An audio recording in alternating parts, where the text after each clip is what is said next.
Major funding for KPBS Evening Edition has been made possible in part by Bill Howe Family of Companies, providing San Diego with plumbing, heating, air, restoration, and flood services for over 45 years. Call 1-800-BILL-HOWE or visit billhowe.com. And by the Conrad Prebys Foundation, Darlene Marcos Shiley, and by the following.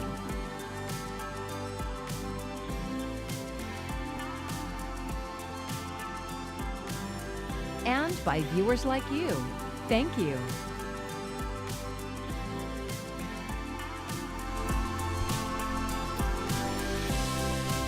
Well, you have more than likely noticed that it's starting to feel like summer. Thank you for joining us. I'm Maya Trabulsi. And as temperatures climb into the 90s in parts of San Diego County, health experts are urging people not to underestimate the risks of prolonged heat exposure. KPBS health reporter Heidi DeMarco explains why recognizing the warning signs early could prevent a medical emergency. Maureen McKenzie escaped the heat at San Diego's Central Library with her husband and grandson. We don't have air conditioning in our house, so it is a bit difficult to go there. So we seek out places like this library. Sunshine, ocean breezes, near perfect weather, that's the image many people have of San Diego.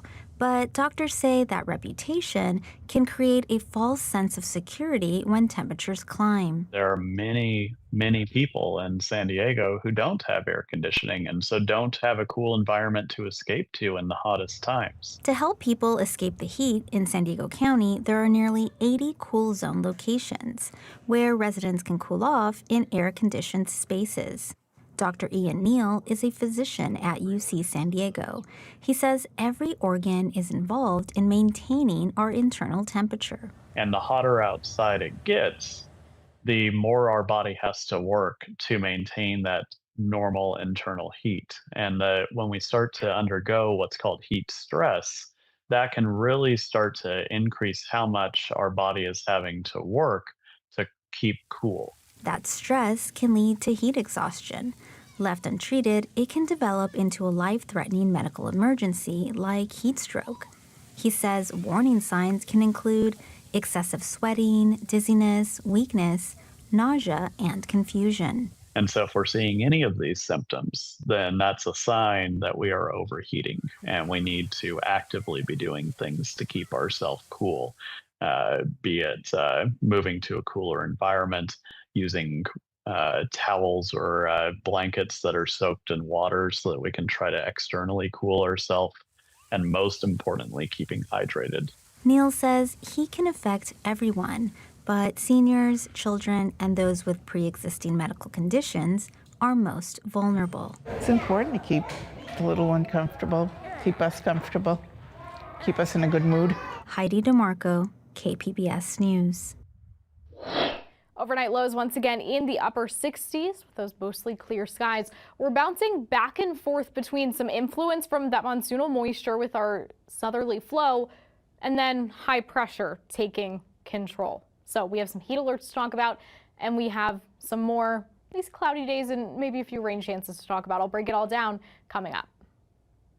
San Diego is falling behind in its progress toward achieving net zero greenhouse gas emissions, and that's according to the city's latest Climate Action Plan annual report.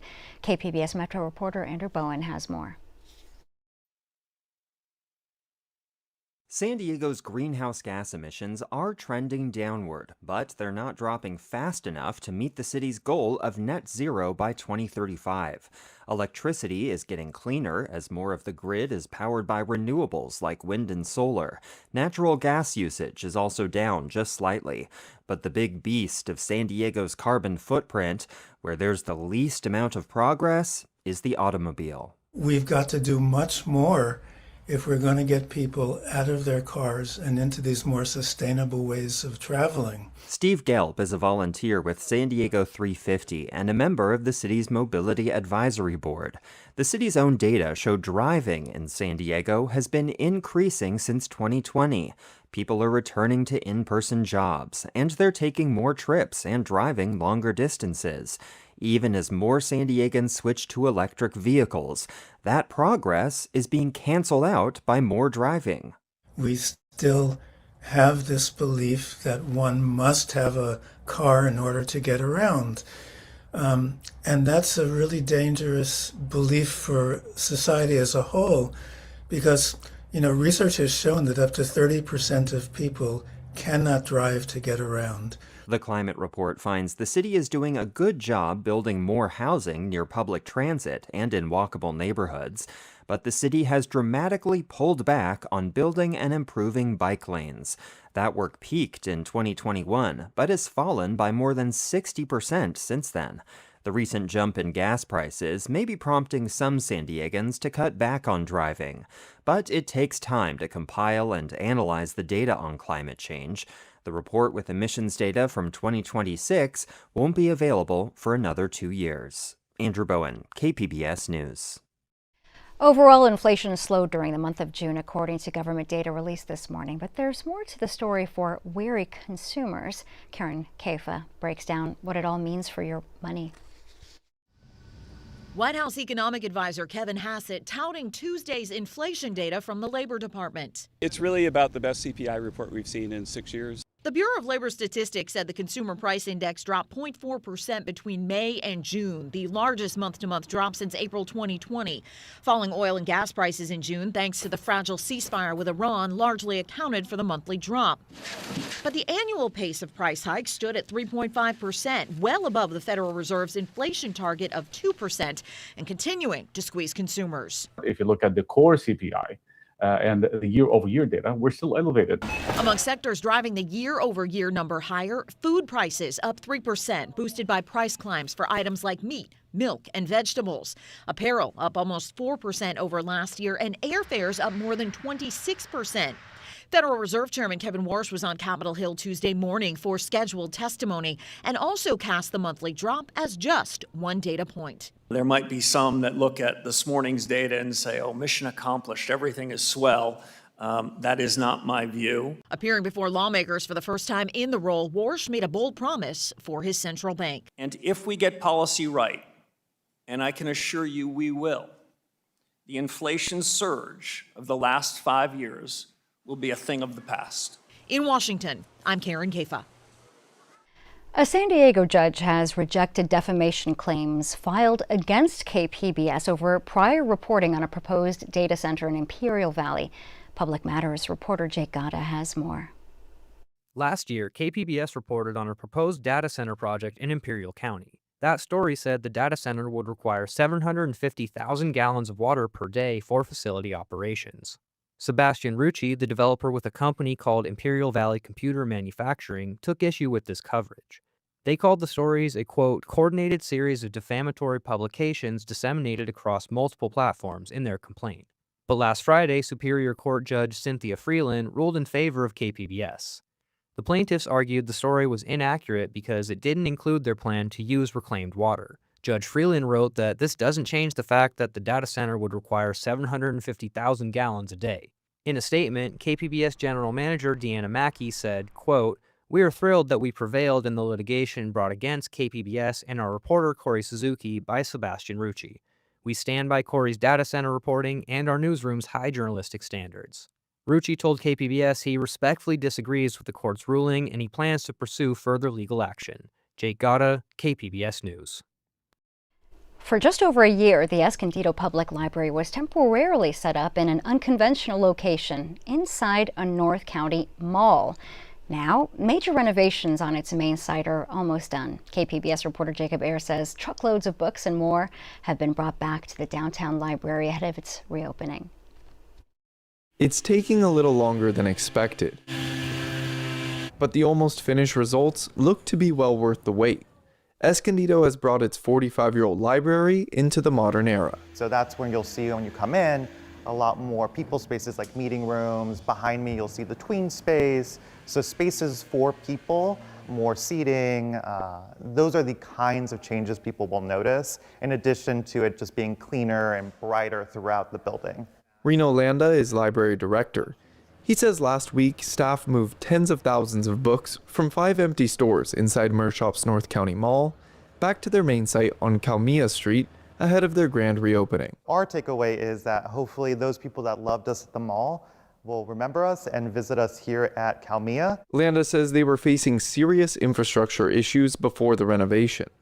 He says the timeline was delayed a few months because they were able to add on to the original plans with outside solar panels over the parking lot and other changes inside. The initial grant only covered the scope of the first floor and critical building systems like HVAC, electrical, plumbing, restrooms. Because of good management and also bids that came in under our expectations, it freed up funds for extra work, especially here on the second floor and back of house. For now, the library is offering limited services in the nearby Pioneer Room. That's where Rancho Bernardo couple Daniel Smith and Momina Tosif were dropping off book returns Tuesday. We found the Escondido Library at the mall, and he likes going to the mall, I don't. So I was like, I'm gonna go to the library, you can go shopping. They say they often went to the mall because of the library's free events, book selections, and friendly staff. They hope it comes back in the near future. I would be supportive of a satellite location at the mall. I thought it was a great way to get, younger people or I guess people of all ages, if they're around doing some shopping, attending an event at the mall, the library is right there, really easily accessible. The couple says despite the stores going away, they're excited to use the renovated library when it opens. A $10 million state grant from California State Library's Building Forward program funded most of the renovation project. Starting August 3rd, Landa says people will be able to use the updated 2-story main building 7 days a week. Jacob Ayer, KPBS News. I'm Jeff Bennett. Tonight on the NewsHour, ICE comes under renewed scrutiny after 2 fatal shootings in recent days. That's at 7 after Evening Edition on KPBS.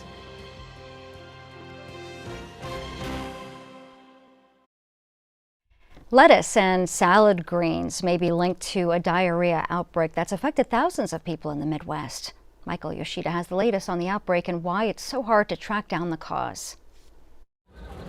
Health officials warning about lettuce and salad greens as they search for the source of a diarrhea outbreak across several U.S. states. It's really a race against time to identify what's causing the outbreak so that it can be pulled from the shelves and keep people safe. Michigan's chief medical executive saying early information has shown lettuce as a common product that regularly comes up during the investigation.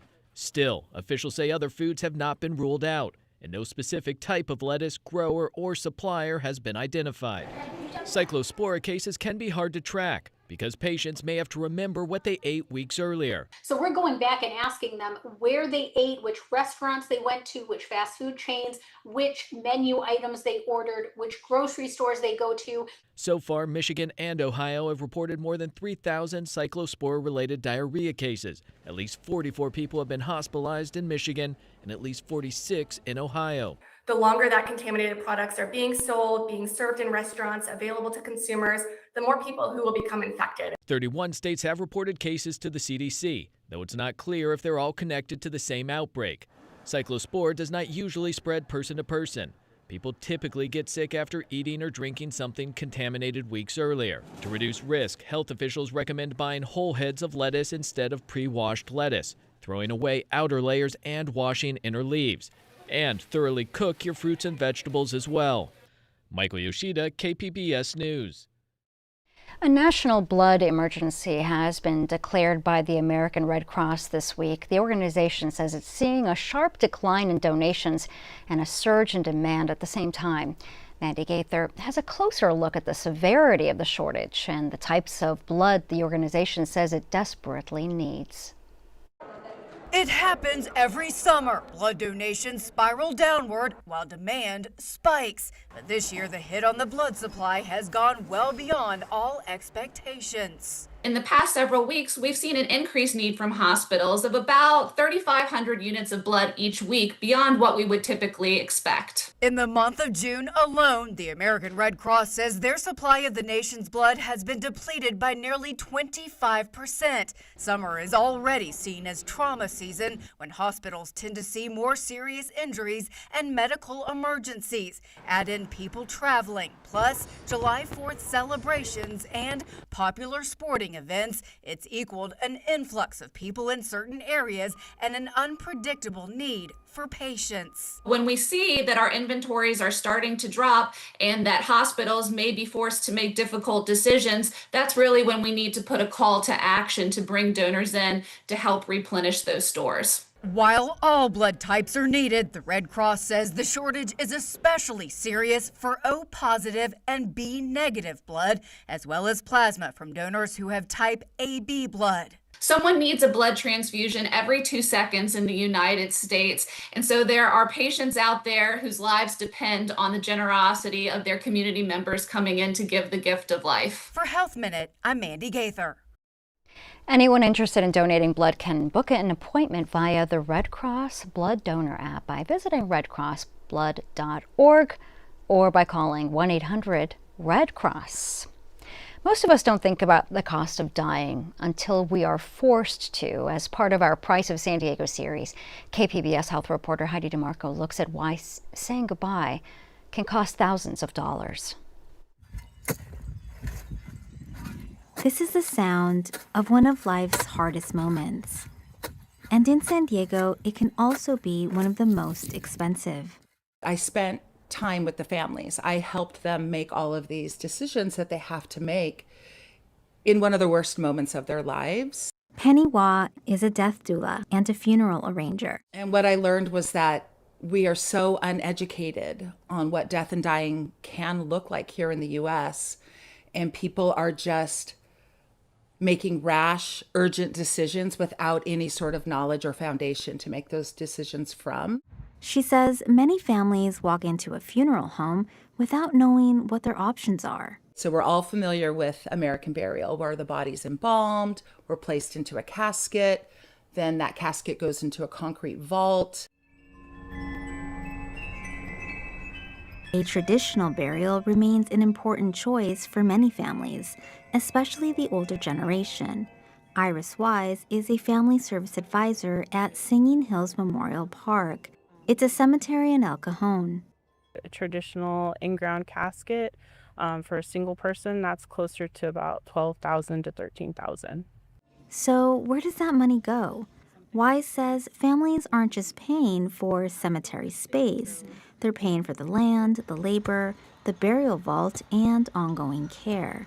Those costs rarely go down. The cost of any kind of burial will go up every single year, regardless of inflation or not. Getting a body prepared at a funeral home is another cost.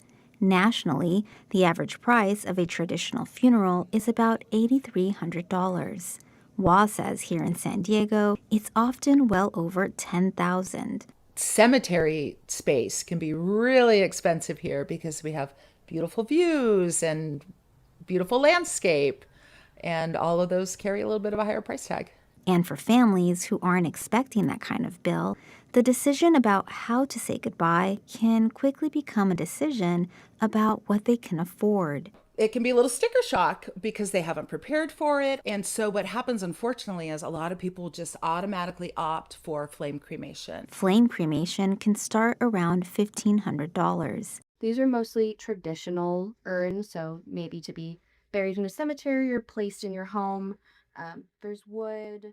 Savannah Turhan owns Orchid Cremations in Carlsbad. She says cremation is still the most popular option, but she's seen a growing interest in alternatives. The stones are the cremated remains, and then a little bit of like a binder to actually make them into the stone. So the newer generation wants eco-friendly things for the environment. They want more options. They just want, different things.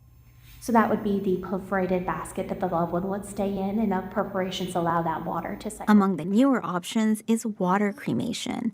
It can cost around $3,800. It's more than flame cremation, but providers say part of that cost comes from how the process works. Being that water cremation is an all-electric process, the cost of electricity itself has definitely gone up, and it has been significant for us. Kayla Flores runs White Rose Aqua Cremation in Escondido. It's basically returning your body to its natural state, which is amino acids, peptides, sugars, protein, and water.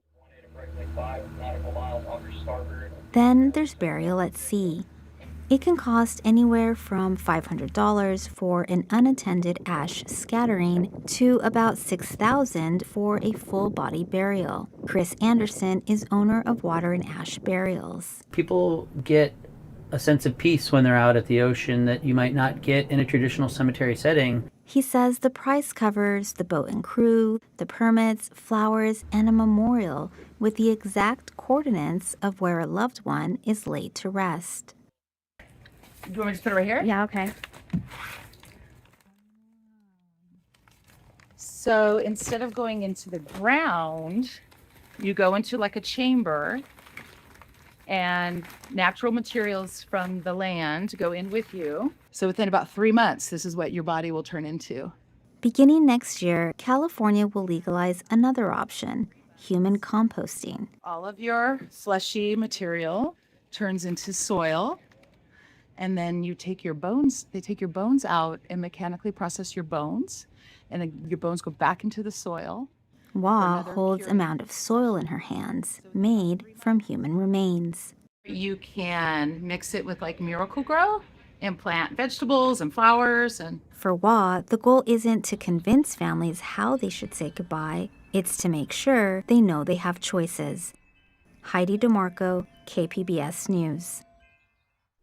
And that very informative story by Heidi DeMarco is part of our Price of San Diego series. We have more cost of living stories about everything from rising gas prices to saving money on live sports events. You can check it out online at kpbs.org/Price of San Diego.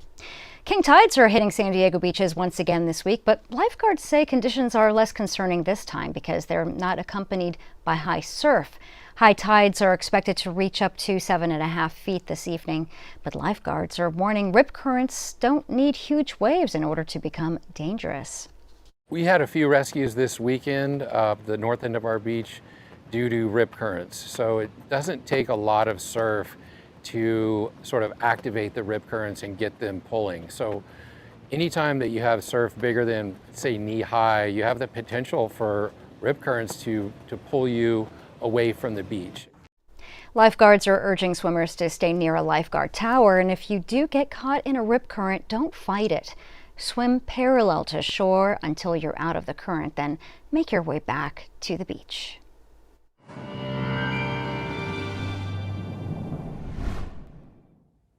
We have heat alerts to talk about dangerous heat as we head into the middle of the week, but then monsoonal moisture returns. So hello humidity, hello more clouds, and maybe a few showers to talk about. Now, because of this back and forth, our temperatures, they're a little all over the place. Let's start out with the heat. So widespread extreme heat warnings, though along the coast, it's that extreme heat advisory. So either the dangerous heat is here, the warning, versus the advisory, it's on the way. Make a plan. So we're talking Wednesday morning through the day on Thursday.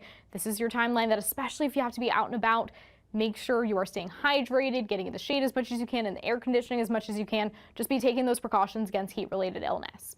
Overnight tonight, a low in the 80s in Borrego Springs. I mean, that's when it is brutal. We just really are not getting cooling as we head into those overnight hours. Much better for just about everybody else. 64 in Ramona, mid-60s in Oceanside, and upper 60s for San Diego. We head into tomorrow, yeah, 110 in Borrego Springs. It's once we get to that threshold that it's not just hot, it is that dangerous heat that we have to worry about. We're pushing 80 in Mount Laguna, triple digits for Ramona as well. We're in the 80s along the coast here, so definitely a little warmer for everybody. Here's what we're talking about with future radar. So we're going to see a return of that southerly flow. You start to see the clouds working their way in, maybe a few showers as we head late Wednesday, but especially as we get later into the week, we'll see more of this bringing its influence back to Southern California. So looking at our 5-day outlook, we'll start with the coast here. We're in the 80s Wednesday, Thursday, then we start to cool back down as we head into the weekend. Somewhere further inland, we're in the 90s, mid-90s Wednesday, that's our peak, and then we get back to the 80s for the rest of the week and into the weekend. Into our mountains, we're a little more all over the place, more of that roller coaster. Close to 80 Wednesday, we go down to 70 by Saturday, and then a 10-degree jump back up to 80 by the time we get to Sunday. The desert, it's just one day of 110. We can handle that. Then we drop down to 104. You'll probably feel the difference there, 110 to 104. And then we're into the low triple digits as we head through the end of the week and into the weekend. We got to take what we can get when it comes to the summer here. For KPBS News, I'm AccuWeather's Anna Azalian. We're learning more tonight about a historic operation on one of the San Diego Zoo Safari Park's gorillas. Patrick Cornell has the story. Check out this image revealing an infection in the skull of a gorilla requiring a world's first surgery to fix, according to the San Diego Zoo Wildlife Alliance. The organization says in March, caretakers noticed Mizani, a 12-year-old western lowland gorilla, holding his head and squinting, often associated with head pain. A CT scan confirmed their concerns, an infection of the large bone behind his ear, something the animal may have been suffering from for years. The fix? A mastoidectomy. It's routinely done on humans, but the group says it's believed to be the first ever performed on a gorilla. Due to the close anatomy between people and gorillas, a surgical team was able to adapt its techniques for Mizani, spending 5 hours draining the infected area and removing mastoid bone and tissue. A post-op pic shows the site at the end of the successful procedure. Fast forward, Mizani is doing much better. A follow-up in June shows no sign of residual infection or complications. The animal is back to his troop and daily routine. Oh, that is truly remarkable. And this is what we have for you for tomorrow in the KPBS newsroom. The above-average peak wildfire season for the western U.S. is even worse than predicted. On NPR's Morning Edition, federal officials say they may soon have to ration crews and tankers. And KPBS Midday Edition, DACA holders say they're losing their protected status, all because of administrative delays. You can find tonight's stories on our website, kpbs.org. Thanks for joining us. I'm Maya Trabulsi. Good night.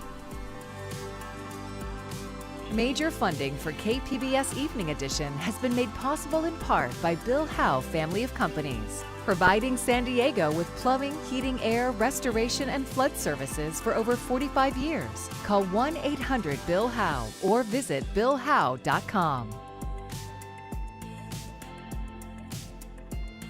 And by the Conrad Prebys Foundation, Darlene Marcos Shiley, and by the following.